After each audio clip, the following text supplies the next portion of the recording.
Welcome back to the second half of the Bobby Dupre Show, and of course, my sidekick Andrew Bdthurs Good is morning. still with us, and I made it all the way through 1.5 hour. we stayed on some subjects a little longer than we normally do. Okay. We apologize, but there was a little story about Mr. B.I. Moody that I wanted to relay to you. He was telling the story about when he was attending SLI. He's a graduate in the business department, and he went in, he was a senior, he had about 3 courses left to take to graduate, and he went in to talk to Dean Hamilton.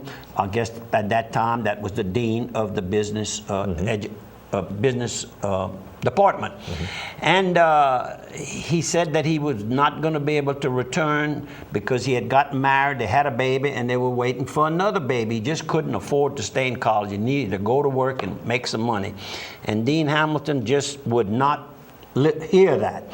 He says, no, we're going to get you some work over here, and we'll get you some outside job. We're going to do anything. I guess they could see the brightness in this young man. Potential. The potential, that's the word. And so he did. He went back and he graduated, and of course, the man's done real well, but he says he looks back on going back to school, and he says the richest man in the world, Bill Gates. Bill Gates was a dropout. Was a dropout in college. He said, just think of how well I could have done if I hadn't gone and got my degree. But I think anyhow, B.I. did okay. I have been I had never seen Mr. B.I. Moody in person. I really wanted to see him, and a friend of mine, I hope somebody's listening, has told me they know him well, and they'd be glad to get me over to his house and meet with him. And I was looking forward to it, and then now I'm looking forward to it seriously, because he is you'd want to be able to say that you talked to Mr. B.I. Bobby Moody. Dupre would be glad to buy Mr. B.I. a cup of coffee. If you can help line it up, call. Yeah, call us, please. And of course, just to show you the classiness of him, his son Kevin came up to me and met me after. I didn't get to meet Mr. Moody, but his son Kevin, who I had met on some banking trips, came up and said hello. And of course, he was married into the Quirk family, and that's Cody and Wilder's niece, Faith, was married to Kevin. Right. And they're not married any longer, but they're all still good friends. Sure. So anyhow, that he was almost as happy as I was to see my nephew get his award. It was a big night for me to have finally seen Mr. Moody in person. I had never seen him. And of course, for years, Billy Trotter was his business partner, and may still have his right-hand man. They may still have some interest, and of course, I know Billy pretty well. B.I. was the money man, and Billy was the guy that got the day-to-day operation to go. I guess so. That's kind of how it would go, huh? I guess, I don't know. Carl's Thrifty Way, all your medicinal needs, go by Carl's Thrifty Way. They can fill your prescriptions, over-the-counter medications, gift wrapping, monogramming, home interior decor, and of course, the pharmacist there will sit with you and talk to you about different things. You got a lot of questions. I know a lot of times if you've got a prescription, you're kind of curious, it kind of irritates my stomach. Should I be worried about this? Should I be worried about that? A lot of times your pharmacist knows a whole lot about what's going on that maybe you didn't have time to ask your doctor. So go by Carl's Thrifty Way. Dixie Storage. Let's say theoretically something would happen, like let's say a flood would be coming down on the Mississippi River, and you got a bunch of stuff you got to store. Call Dixie Storage. They got units, they got warehouses, they've got, don't just think about them from a personal standpoint, which they've got tons of that. From your business standpoint, they've got huge warehouses with railroad access, loading docks. If you're worried about your business, I'm kind of on the edge, I don't know what I want to do, they got a lot of high ground. Dixie Storage, all their units are in high ground on the right side of the levee, as they say. So go by there, and don't forget about their sister company, A+ Glass, with locations in Lafayette and in Opelousas. And one more sponsor, Joe Smith Furniture. And you know when this whole thing's over, you're going to be looking for some new furniture, fresh furniture. Maybe you took some stuff out, you saw it's like, man, I just want to, when I'm going to redo the place, I want to do it up nice. Joe Smith Furniture, go by and see them. Don't forget, when you're inside the main store looking at the bedroom sets, the dining room sets, the same-day delivery, the no interest for a year, the mattress outlet is right next door. And let me tell you, a new mattress is like buying a brand new bed. Go in a little mattress outlet in there, load up, get yourself a nice mattress, and they got all kind of sizes. Maybe you want to buy a little lower grade one to put in your camp and a high grade one to put at your house. They got something to fit every budget. Go by Joe Smith Furniture. a couple of more people that I met at this Acadiana Business Hall of Fame night last Friday. Sam Doré, who I met at the funeral probably of Mr. Bob Fournette. I think that's when I met him, or maybe Mrs. Fournette's funeral. He is now a Lafayette Parish councilman. Very nice young man. Lenny Lemoyne, who's very successful, one of the largest, if not the largest, general contractor in Louisiana.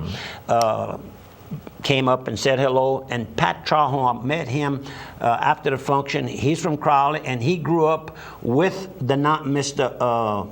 With the B.I. Moody had 9 children, right. And Pat was a member of a family of 9, so they all grew up together. And he said that Mr. Moody, what we saw that night, is exactly who he always is. Same fine gentleman. Next Monday, the St. Leonard Parish Visitor Information Center, the new one on the north end of the parish, is opening up right there on I-49 at exit 23. Go by and see this new. The building itself is a thing to go see because it's a very unusual architecture. Beautiful thing right there on the side of the interstate. What do we got? RSVP. You can call them 948-8004. The ribbon cutting's from 1 to 3 p.m. Monday, May 23rd. And go tell Herman Fuseli, I'll get it out. Herman Fuseli, hi for us. Celeste Gomez, who's the parish director for the Tourist Commission, has already let out some releases that they're very happy.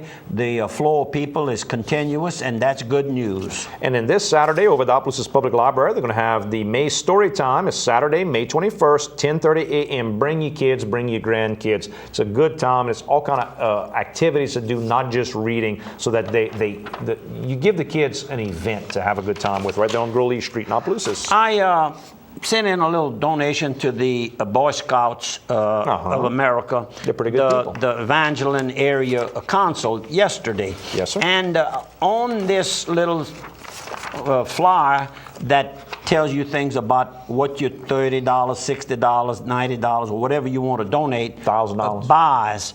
And some of the things that what the character is built into Boy Scouting, and some of the leadership skills. Scouting teaches the skills that prepare young people for a lifetime of ethical leadership. Among Scouting's alumni, 89% of the initial astronaut corps were Boy Scouts. 89% of the senior class presidents in schools are former Boy Scouts. 85% of the student council presidents. 85% of FBI agents. 72% are Rhodes Scholars. 70% of U.S. Naval Academy graduates. 68% of U.S. military graduates. And 63% of U.S. Air Force Academy graduates. Now, you think that's strong? That is real strong. And of course, when you go a little bit further and you become an Eagle Scout, there's a little something. I'm going to be like our friend on the other program, Sean Dejon, reads statistics all the time. This is the education and opportunities. History allows us to predict that for every 100 youth involved with scouting, 12 will have their first contact with a church. 5 will earn their religious emblem. 1 will use scouting skills to save a life. 1 will use scouting skills to save their own life. 2 will become Eagle Scouts. 1 will enter the clergy. 18 will develop lifelong hobbies. 8 will enter a career that was learned through the merit badge system. Very cool. I had never heard of these particular statistics. I know there's a strong statistics about the Eagle Scouts. There's something real strong about them. If somebody in the Eagle Scouts out there listening, or the leaders here, please let us know. Mr. McGuffin will probably send us that. I bet you if he's watching. Yeah, there you go. He is the man. This Friday, May 20th, the Music and Market Series will be at the Courthouse Square, not at the normal market area. At the Courthouse Square, it'll be Patrick Henry and the Liberation Band, and the vegetable will be squash. Did we mention that Don Hogruder was? We certainly did. We showed his picture. Okay, we showed. That's right, with the picture. How you like that? I knew I had one with him. How about some? And of course, that means that 2 of the honorees last Friday night were Opelousas hail people. from Opelousas. Piggly Wiggly! They got locations throughout South Louisiana, throughout Acadiana. If you're running around with all this, moving your stuff out of the basin, or you got family members in, good place to go pick up your stuff in Opelousas, Church Point, Rain, Scott, Cecilia, St. Martinville, good locations. They got a bucket of chicken, $1 per pound. $1 per pound. And you get a bucket. The bucket's got 6 legs, 6 wings, and 6 thighs. You can load up on some good chicken, and they got some red What you rice. think that's about a half a pound? Ooh, I don't know. A little bit more than that. Might want to bring $2 to make sure you got enough. But I tell you what, That would be that's a cheap good if you price. can get that's that still a much. good price. 99 cents a pound for some good tomatoes. The Pig Knows Best. Go by. And don't forget, right now they've also got the huge packs, cases of Kentwood water. You get 3 cases for $10, and right now with all this, you working in the yard and everything else, get you a couple of bottles. Is that what it is? 3 cases. Not 3 bottles. Not 3 bottles. 3 24-pack cases for $10. That's a Go bargain. buy, load up. The Pig Knows Best. There you go. What else are we gonna do? More photos, or what you want to do? Well, obituaries. How about obituaries? Yeah, Let's I've do got that. 2 obituaries. One of them is Stephen John Gauthier, and of course we all called him Steve Gauthier, those of us like myself that knew him. He died recently. He is, of course, survived by his wife, Catherine Shake Snyder Gauthier. They were living in Sunset at the time, and he has one sister, Sarah Ellen Gauthier of Nashville, Tennessee. She may hear us talking about it on her internet. And of course, he was a son-in-law. His wife, Catherine, is daughter of Mr. Tom Shake Snyder. And of course, Steve worked, that's where I met him. He worked at the tractor dealership that he ran for many, many years. And of course, since then, I think he worked maybe for Progressive for a while, and then in the last years, I think he was managing family properties. So my deepest sympathies to a fine young man. He was only 55 years old. And then another one is Roy P. Loop Jr. Roy was in Opelousas for a number of years. I have a picture somewheres. I know I didn't throw it. I have it somewheres. We went fishing. Roy was about 5'6", probably, but he was holding a string of brim that he and I had caught. To the ground. To the ground, all the way to the ground. Well, he, at the time, he had bought Mr. Welch's Outdoor Advertising. And he sold that and moved over to Sulphur, where I think he moved to Sulphur as a young boy. He graduated from Sulphur High School. He moved back over there, got involved later on into sign business, and later sold to, and I'm getting some of this, later sold to Randy McDaniel. In fact, Randy went to see him, I think it was either Wednesday or Thursday of last week. Somebody had called him and said he was in his final stages. I think he had cancer. This man went through one of the most horrific accidents I've ever seen. He got hit by an 18-wheeler, and it came through the vehicle and it defaced him. They had to rebuild his face. I remember one night we were at Toby's dinner club next door here. We were at Toby's having dinner. He walks up to me, and as well as I knew that man, I said, "Hey, how you doing?" He said, "You don't know who you're talking to, do you?" I said, "I sure don't." He says, "I'm Roy Loop." I said, "Come on, I can't believe it." And of course, according to this picture, they had rebuilt his face quite a bit, because at that time, there was no way to recognize him. It must be tough to go through. Randy said how many operations, I don't know if it's not 80-something operations he underwent. A lady I went to high school with had a very bad accident and came back, and they did a lot of reconstruction. And it's sort of interesting that she looked like herself afterwards, but she didn't look like, just a little bit of difference that you could see. Now, they did a very good job. Still a beautiful woman, but it's interesting how they can do that. So anyhow, Roy had a lot of friends. He was heavily involved, if my memory serves me right. This is going back to the 60s and 70s.